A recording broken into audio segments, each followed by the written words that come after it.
Good day mga ka-JT sa kalam. Good morning nga pala po sa inyong lahat mga ka-JT ko. Kanatics, eto, naisipan po namin mag-ride.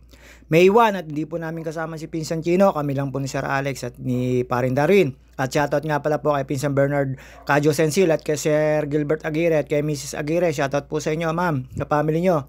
At kay Wilbic Abalos, ingat-ingat dyan sa malayong lugar. Kay Elvis po Alagaya, kay Jason Membrot, at sa lahat po ng tropa natin, Edwin Inolba, Soy Team Manalo, sa mga ka-teammates ko na BK team, very lax, very okay lang pala na ano tayo, better luck next time. Buo ulit tayo ng team na sa season 2 ng MCPL. At shoutout nga pala sa admin ng MCPL na si paring Awu Iwing na Basero. Shoutout sa iyo pare, nakita ko kaninang umaga. At shoutout nga pala po sa mga kumpare ko, si paring Ano Javier, paring Joseph Katapang at kay paring Eugene Palentino. Shoutout sa inyo. Yan yung mga kababata ko simula grade 1 hanggang grade 6 magkakasama kami yan. Tsaka si Lawrence Cabillo. Yan po yung mga talaga namang pag absent ako, sila hindi. Pag sila napasok ako absent. Yun lang po yun. Grade 1 hanggang grade 6 magkakasama ko kami hanggang sa magiging magkumpare na kami mga ka-JT sa kalam. Ingat-ingat dyan paring Anoy, paring Joseph, ingat kayo dyan sa company nyo at malayo kayo sa pamilya. At dito nga po mga JT, palabas na po na tayo ng ating lungga. Nakita nyo naman po, medyo busy yan. May 1 po ngayon, May 1. Nag-ride lang po kami, Labor Day po ngayon, pagkakaalam ko dito sa Pilipinas at sa mga taga-ibang bansa. Kay Kuya Bernie Cabasal. Ito po, makikita nyo naman po yung Lost Snap City. Sa akin nyo lang po, syempre, ako lang po naman talaga yung vlogger-vloggeran dito, feeling vlogger. Pero kung magtatanong po kayo, ay wala pa po tayong income dito. Talaga namang may commercial lang siya. Natutuwa lang po ako, syempre, na ano ko na. Shoutout kay Magpapapaya. Hindi ako ngayon nakain ng papaya. Gawa nang meron ako mga gulay na kinakain mga ka-JT. Tapos marami pang laman yung rep ko kahit tubig lang ang laman. At shoutout nga pala kay Lady. Ayan nakita nyo naman po kinila niya buong summer. Makakabili na po ng bagong sasakyan yan. Nakita nyo naman po yung Queen of the Riles, si Lady Cuevas, ang aking pinsan sa kay Kuya Anchoy. Ito po, gawing to Calamba na po tayo. Pagkakalabas natin, marami na po mga pasaheros tsaka yung mga, alam mo tawag dito, mga customer na maliligo. Sa mga gusto pong maligo sa legit agent po sa Pansol, pwede po kayong pag-inquire, lalo po pag actual. Meron din naman po mga internet pero pili lang po kayo ng mga hindi scammer.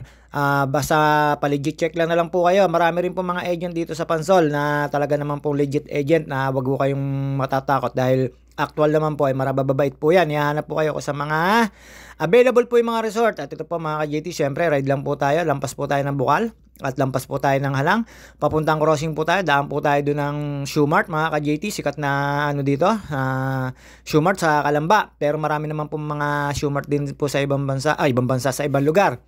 Usong-uso na po yan, yung kulay blue na yun. Siyempre mga ka-JT, nakakita nyo naman po, full butter gear tayo, pero hindi naman po tayo pinagpawisan ng gusto dahil hindi naman po tayo nakapanik sa sa tawag dito, sa Marcos Mansion. At dito po, dinaanan ko po si Sir Alex dito. Yan po yung kasama, makikita nyo naman po, nasa Mehectan kami sa Governor's Extension Office. Dito, inantay po ako ni Sir Alex. Ayan po yung mga kasama ko. Nakita nyo naman po yung medyo naka-red-orange na yan. Siyempre, ride out na kagad kami, mga kapadyak. Sa lahat ng mga kapadya ko, medyo mainit. Tapos after po nun, dito na po tayo sa may crossing Calamba. Dadaanan ko naman po isang kasama namin na si paring Darwin. Makikita nyo po, nag-aantay sa merong bangko po yon. At syempre, mainit po ngayon mga ka-JT. Kaya ingat-ingat po kami. Tapos nung papunta ko kami ng Marcos Mansion, doon kami sa may Nubali Circle. Hindi na po kami nag-decide pumanik kasi alas 9 pa po. Sobrang init na po yan pag pumanik kami ng King of the Red Pal, mga ka-JT, papuntang Tagaytay. Hindi na po namin dinicide na pumanik doon. Umikot na lang po kami sa may Miriam. Napakarami pong subdivision. Ayan na po si Sir Alex. Nasa likod ko na po yan. Nakita nyo naman po. Tatatlo lang po kami kasi nagano lang po kami talaga. Labor Day ride, mga ka-JT. May 1. At dyan po, paglampas po natin doon sa may crossing, makikita na po natin dyan si paring Darwin. Ayan naman si paring Darwin, naka-block po. Dire-diretso na lang po tayo dyan. Susunod na lang po yan, mga kasakalam. Dito po kami duman sa may papunta Maya pa. Sa may Maya pa, pasok ko kami sa may I-Mall, labas po kami sa Calman Ray, diretso po kami ng papuntang Circle. At dito po mga ka-JT, syempre medyo nagsisimula na po ang traffic. Habang lumalampas ang oras, umiinit na po ang panahon at mga ka-JT, mamaya po maglalagay na po ako ng mga sleeves tsaka yung panlagay sa mukha. Siyempre, sayang po yung mga nilalagay ko sa mukha ko.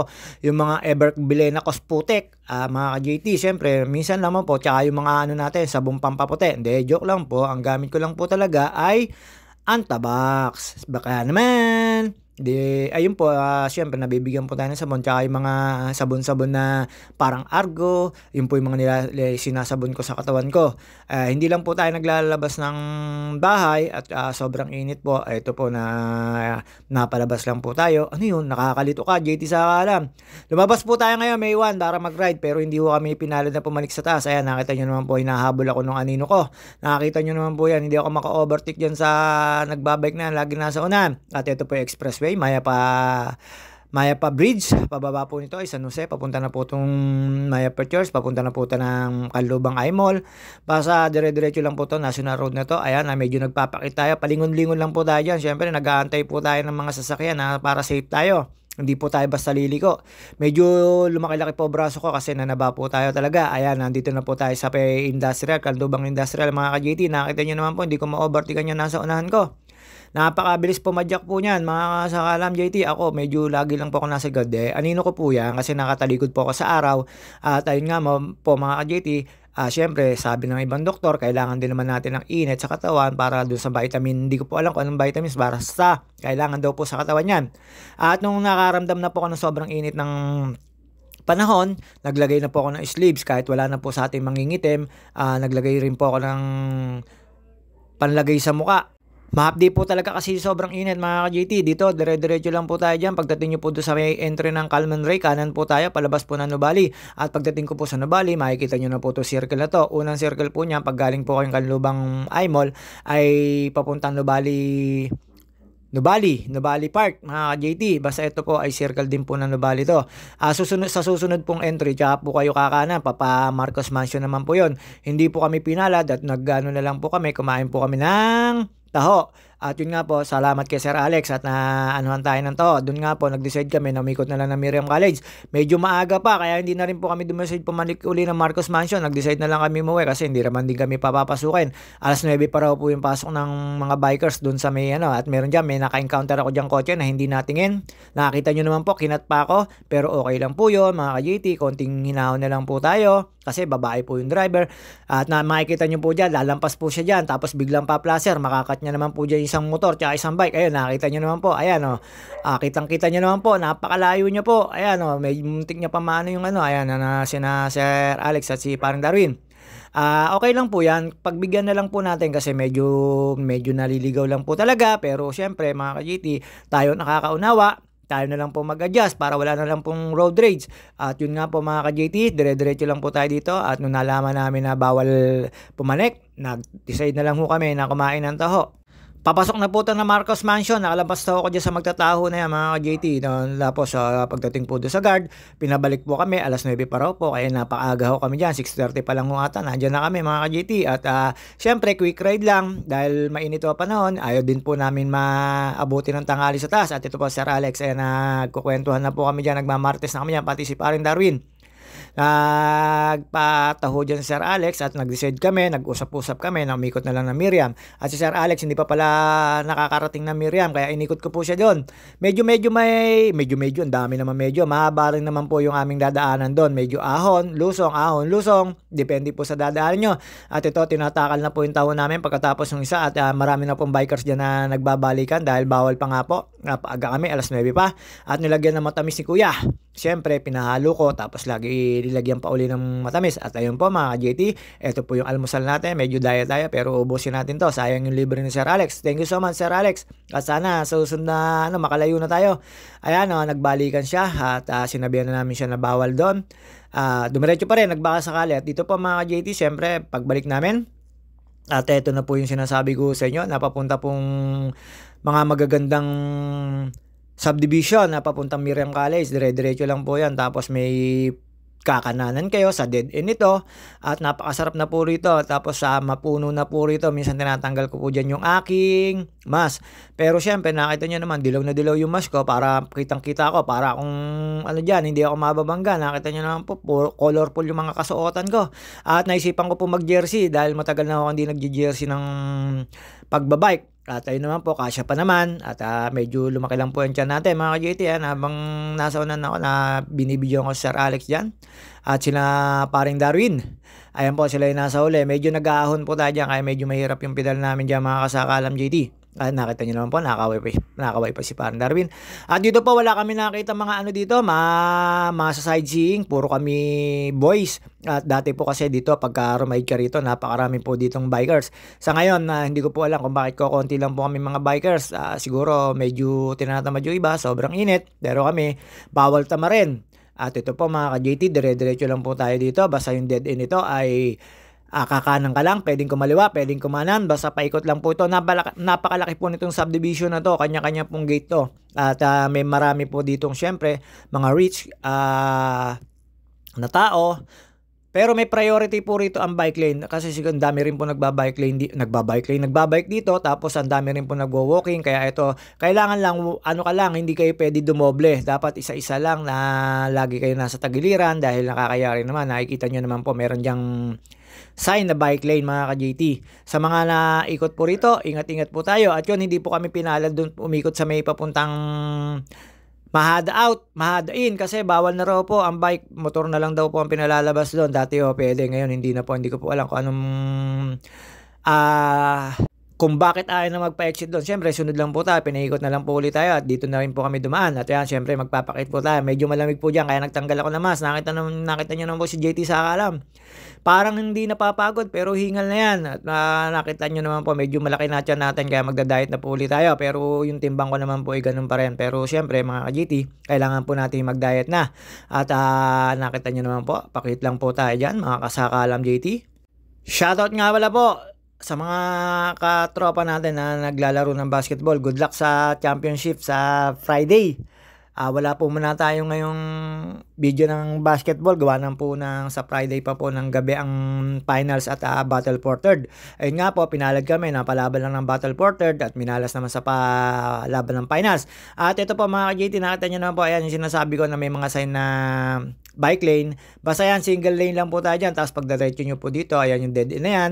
May pakaliwa, may pakanan. Mamimili na lang po kayo. Pag kumaliwa po kayo, mga kasakalam JT, medyo mataas ang ahon. Pero una, pababa na. Pero pagka naman kumanan kayo, napakahaba naman pong ahon. Pero banayad. Hanggang sa pag kumanan po kayo, makikita nyo po kagad ay dulong-dulo, Miriam College. May mga daan po dito papuntang Bungo, papuntang Suplang, kaya lang po sinarado ng mga guard kasi nga bawal pong exit, bawal pong entry ang mga bikers. Siyempre, sunod lang po tayo, pero pinagbibigyan po tayo na makaikot po rito sa kahabaan na to. Sulit din naman po yung pagkaano dito, pagbabike dito, basta ingat lang po tayo mga ka-riders ko, lalo yung mga di sasakyan, di motor, wag na po tayo makipagano sa road rage, mapagbigay na lang po tayo. Ayan, kanan lang po tayo dito sa dulo po nito, sa paikot na to.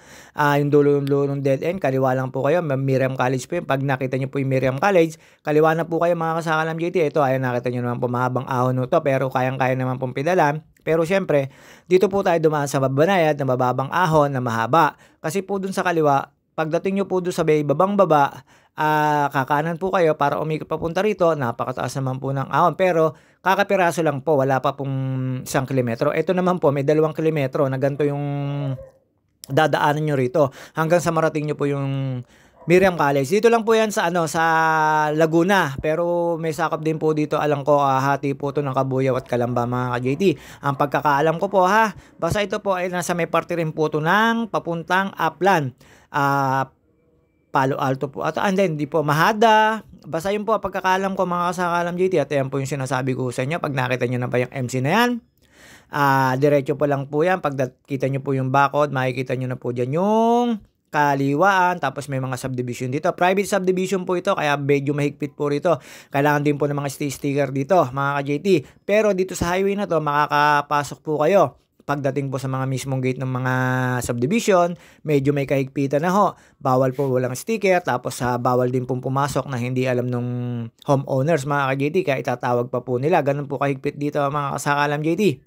At ayun nga, nagpicture-picture lang po tayo dito sa mismong gate ng Miriam College. Ayan, yan sinasabi ko. Yung pag dumiretso kayo dyan, ay papunta ko rin sa subdivision niya. Yan yung papuntang Suplang, papunta pong Bungo. At dito po, kaliwa lang po tayo. Yung kanan naman po ay sarado rin pong subdivision yon.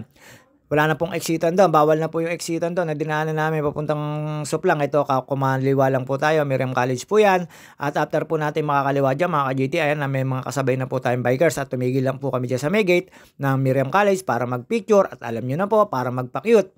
Ayan po yung pinaka-gate. Ayan, tumawid na po si paring Darwin at ako naman po syempre tingin lang po muna sa likod para for safe. At ayan, marami na po kami nakitang ayan, mga carbon load yan, mga nakabike dyan. Ayan, Miriam College Gate po. Ayan, mga naka-carbon yan. Hindi ko po alam kung saan sila pupunta kasi kalimitan no lahat ng pinabalik galing papuntang Marcos Mansion. Dito na po dumaan. Ayan, Miriam College. At after po nun, dire-diretso lang po tayo at medyo hindi po tayo pinayagan ditong pumasok. Ito yung makikita nyo dito yung gate na may guard house na nagbabantay na bawal daw yung mga nakabike. At syempre, sumunod na lang tayo. Pero mahadain po yun. Ayan, yung mga pag nakita nyo po yan. Dito, pwede po motor. Pwede pong umexit ang motor. Ang labas po nito ay papuntang Maya pa.